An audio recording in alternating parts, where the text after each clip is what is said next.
अवध में दर्शन पाना है, राम मंदिर बनवाना है। अवध में दर्शन पाना है, राम मंदिर बनवाना है। मुकुट बनाना है, लाल मोती जड़वाना है।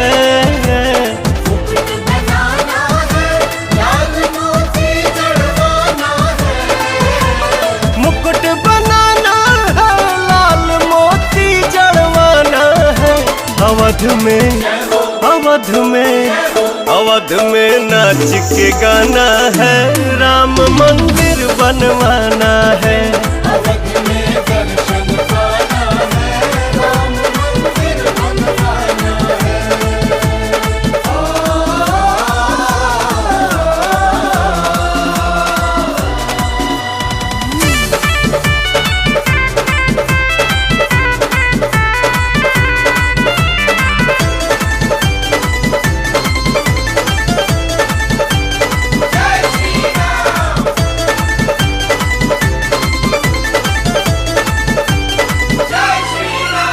राम राज्य का सारा सुख कलयुग में लाना है। हाँ, राम राज्य का सारा सुख कलयुग में लाना है। हिंद के कोना कोना में भगवा लहराना है। अवध में कीर्तन गाना है, राम मंदिर बनवाना है।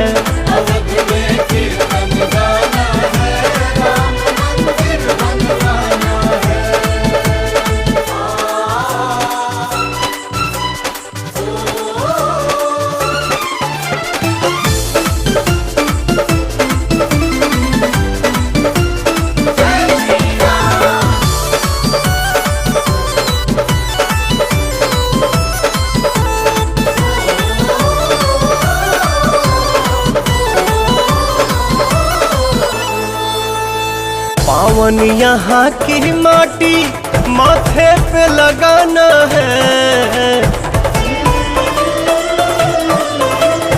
पावन यहाँ की माटी माथे पे लगाना है।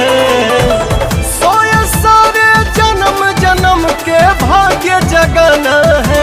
अवध में धुनी रमाना है, राम मंदिर बनवाना है।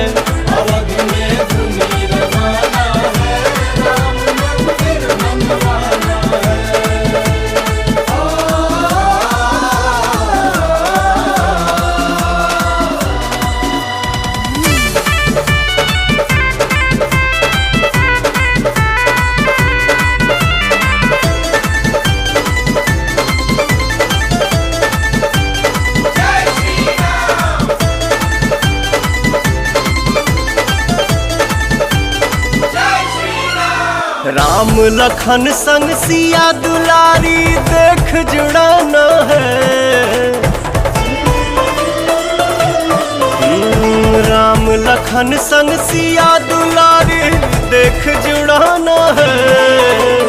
बैठ के हनुमत जैसे चरण में चंवर डुलाना है।